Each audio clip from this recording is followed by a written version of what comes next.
Today we're going to act all weird, like I am already. Cue the music.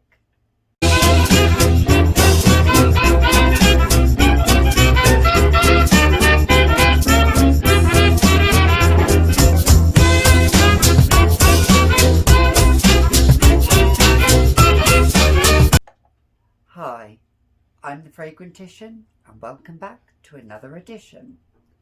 So, if you like my content and you like me, please like, subscribe, comment down below, and then we can get to know each other, and then we can get to know the fragrance community. So what are we going to talk about today? Well, I was tagged by a fellow Fragrantician, by a fellow fragrant geek, Smurfy girly, Claire, in the UK here, to talk about my most 5 unique fragrances. Fragrances that smell different and that aren't really of the norm, so to speak. So I looked through and I found that I haven't really got many that are very unique. Maybe I have, I don't know. But these are the 5 I came up with. I came up with was this little beauty. Look at that box. Now, some of you will know what this fragrance is just from the box without the writing, but I'll pop it up to the camera there so it will focus. This is Gucci Rush by Gucci. Now, this fragrance is well, let me just spray it. First of all, I don't like what it is. It looks like a cassette player, which I don't really like this at all. So I'll spray this. As you can see, the spray is really, you have to press down firmly hard on it. Now, this fragrance I find challenging. It is a unique fragrance. It smells like no other fragrance I've ever smelled. It's got peach in it. It smells almost plasticky. I'll put the notes up above. Yeah, it's weird. Apparently it's meant to be like a clubbing fragrance, and it's a throwback to the late 90s or 90s when this was brought out, like a cassette deck player. Yeah, it's weird. I have worn it. I haven't worn it for a long time, and when I have worn it, it does project quite a lot. But it's that plasticky, peachy vibe I get from it. Yeah, that's Gucci Rush. Weird, absolutely weird. Secondly, the second fragrance is by Cacharel. And this is an oldie but a goodie. This is Eden by Cacharel. Just hold it up there so you can see. Funny shaped bottle, again weird bottle. Mid-90s this came out. You either love it or hate it. It's very polarising. I actually do like this fragrance. Spray it on here. Don't need a lot. It is like a lush tropical forest. It's the only way I can describe it. Again, unique fragrance. Very strange, very weird. Love it or hate it. Projects like anything. This is the reformulated version though, so I don't know what the old version... Well, I did used to wear the old version. I actually wore this. If you can smell, if you can hear one of my cats, that's absolutely fine. As you know, you'll hear cats in my videos here. So this is, I actually wore this, I remember, over 20 years ago. And I wore it when I was as a bridesmaid, believe it or not. So this will always bring back those memories when I was a bridesmaid. So yeah, Cacharel, Eden, weird bottle, weird fragrance, unique fragrance. If you don't like the opening of this, because it does open quite loud, you can layer it with Calvin Klein CK Into You, and that actually tones it down a bit. And then once Calvin Klein CK Into You fades down a bit, you've got the dry down, because the dry down of this fragrance is unique and stunning. I prefer the dry down rather than the opening, so that's what I tend to do. yeah, so Cacharel Eden fragrance. Well, it's not a really weird fragrance, I would say, but it is quite unique in the smell. Love the bottle.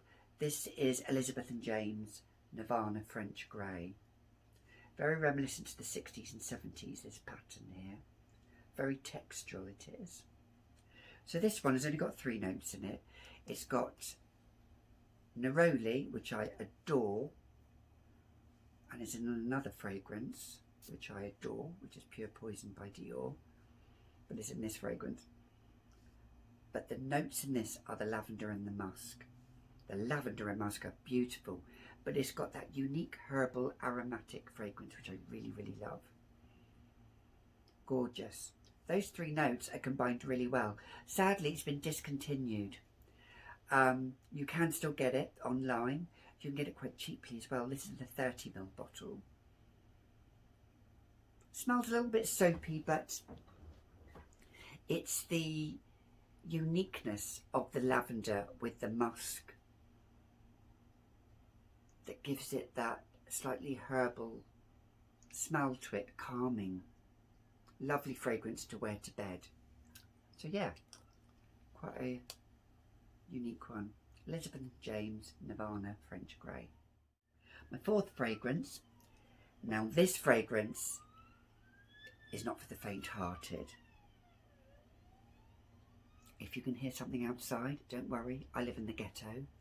Yes, I do live in the ghetto, and you will hear sirens go by. So I am bougie and ghetto. Together they are bougetto. Anyway, that's another story. So this one is by Serge Lutens, and this is Baptême du Feu.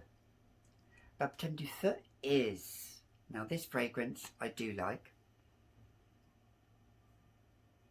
It can bother people because it's not very,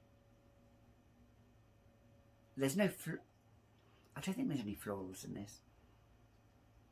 On first spray, you get the citrus and you get some gingerbread in there. But the note that plays in this fragrance is a note called castoreum. I'll put the notes up there. It's obviously a synthetic note, but it's very animalic.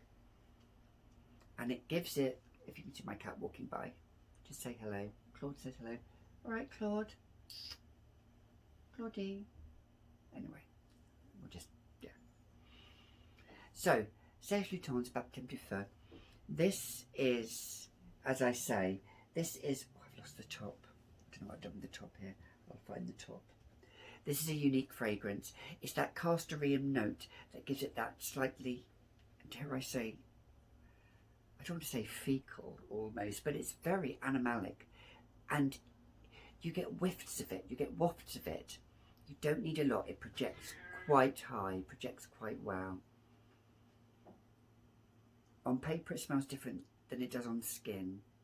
On skin, actually, on me, I get more of the gingerbread note combined with that castoreum note. So yeah, I really do like it. This is Serge Lutens Baptême du Feu. Another heavy hitter. And lastly, and there's my other cat. That's okay, just, they like to talk, my cats do. Come on then, Marie. Come on, do you want to come in on the video? In. Yeah. Come on then. No? Fair enough. She'll come up when she's ready. So the last fragrance is by the House of Lush. Lush fragrances I do love. They actually are quite unique, Lush fragrances. They're of, some of them, like niche quality, I would say, some of them. But this one, heavy hitter, Lust. Let that focus there. So that's Lust by Lush. This one, Jasmine Bomb. If you love, oh, I sprayed that one Baptême du Feu. So this one I will spray. Look at that. You don't want to spray that on clothes. That will stain. Look at the colour. Whoa. Yes. If you want to choke a room out, you're going to choke a room out with this. I have to say, I wore this once to a dinner party, and it was quite an intimate dinner party. Well, boy, did they smell me. That's another story. So anyway, Lust by Lush. This has jasmine in it. I think it also has ylang ylang in there as well. Has slight citrus effect in there as well, which you can smell in there. But it's that jasmine, huge skanky jasmine. Not soft, ethereal jasmine, skanky jasmine. I sometimes have layered this with another Lush fragrance, which is 1,000 Kisses Deep. And I smell like a vampire. That's the only way I can describe it. Because that's got myrrh in it, it's got labdanum. Combined this with the jasmine. It's very gothic, this fragrance. Very unique. Heavy hitter. Strong. Yeah, she's probably complaining to me because she could smell the fragrance. So yeah, that's Lust by Lush. Weird and wonderful. What I love about Lush fragrances is they're all vegan as well, which is quite good. So yeah. So those were my 5 unique fragrances. What are your 5 unique fragrances? Who am I going to tag? Well, I'm actually going to tag my bougie sister if she hasn't been tagged. That's Bougie Fragrance. So Bougetto here is tagging Bougie over the pond. What are your 5? And what's your 5? Comment below. Don't forget to like, subscribe. If you're weird and wonderful like me, then subscribe. So, I'll say ciao for now. Bye.